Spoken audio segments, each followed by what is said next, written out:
ministre, messieurs et mesdames les rapporteurs, chers collègues, c'est à la fois un texte grave que nous traitons ici, la question de l'attention que doivent porter des grandes entreprises multinationales à leurs sous-traitants.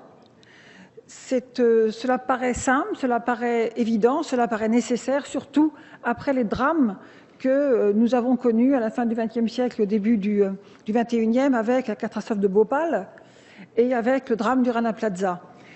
Et pourtant, on a vu à l'instant à quel point cela suscite de complexité dans les propos, dans les vocabulaires, dans les attentions, et la crainte de mettre en péril l'économie de nos entreprises françaises, tout autant que cette peur de la mondialisation que nous avons. Or, il est clair que quand on regarde bien ce qui se passe actuellement en matière de vigilance, en matière d'attention, en matière de charte interne à nos entreprises, eh bien nos entreprises françaises comptent parmi celles les plus solides et les plus engagées au monde. Cela a été rappelé tout à l'heure par un intervenant, et mon collègue Dominique Potier l'a souligné également dans la presse ce matin.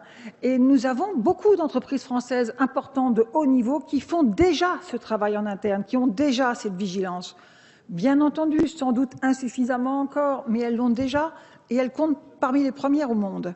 Donc n'ayons pas peur de l'avenir, ayons la fierté de ce que font déjà nos entreprises, parce qu'elles sont françaises tout simplement et parce que nous avons dans notre pays une tradition d'égalité que finalement tout le monde partage, les grands et les petits. Nous avons parfois des divergences dans la manière de l'aborder, dans la manière de le traiter, et c'est le rôle de la loi de dire et de faire. C'est le rôle de la loi de faire en sorte de porter attention, de prendre soin de toutes les personnes physiques, les individus, et les personnes morales, les entreprises. Nous faisons un choix important ici.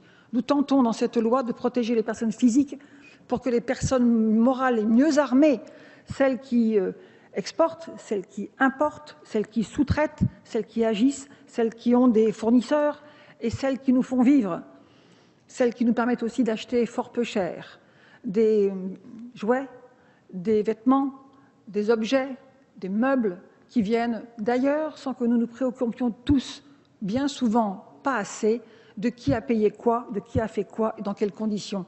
Le prix est bas, cela nous suffit.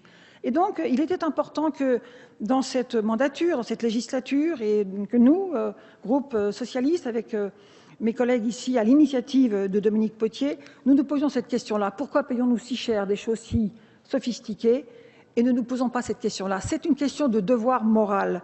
Alors, nous ne sommes pas en retard. Nous sommes juste en train de faire en sorte que la manière d'être française, où nous inscrivons dans la loi ce qui ailleurs, dans d'autres pays anglo-saxons par exemple, s'appelle la common law et tendrait à vouloir s'imposer à nous au nom de la soft law. Et nous devrions en France nous en satisfaire et nous en suffire. Nous construisons l'Europe, chers collègues. Et en construisant l'Europe, nous devons avoir conscience que la part latine qui est la nôtre, la part de ce droit écrit, de ce droit construit sur des principes, doit aussi entrer en résonance avec le droit anglo-saxon, qui est le droit de la coutume et qui consacre l'usage. Ayons la fierté d'être notre pays et d'être français.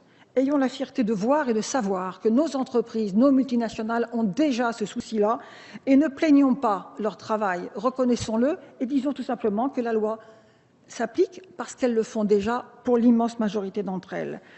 Je voudrais aussi dire qu'il ne faut pas non plus paupériser à l'extrême la morale et le sens du devoir, le sens de la loi qu'ont ces pays du Sud. Je pense à Singapour, dont le fondateur est mort il y a peu. Singapour, qui il y a 50 ans était une île en proie à beaucoup de turpitudes et dont on voit que le droit et la morale étant les mêmes pour tous les êtres humains, est devenue une île incroyablement puissante, quelque chose, je ne dis pas qu'il faut faire pareil, mais quelque chose dont on doit s'inspirer. Ne regardons pas les autres, qui étaient nos pauvres, comme destinés définitivement à le rester, parce que ce n'est pas vrai.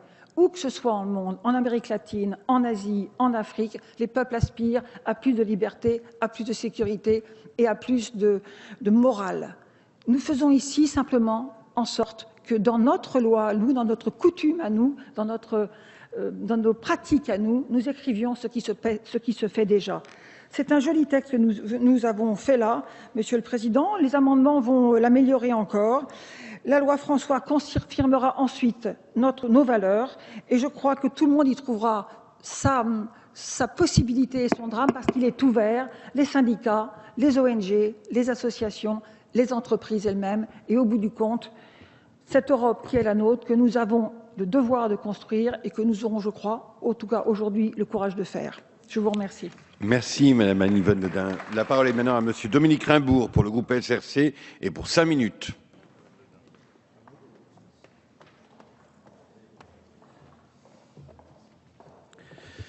Merci Monsieur le Président. Monsieur le Président, Monsieur le Ministre, Mesdames et Messieurs les rapporteurs, vous aviez raison, Monsieur le rapporteur, de dire que c'est un texte qui est une voie étroite.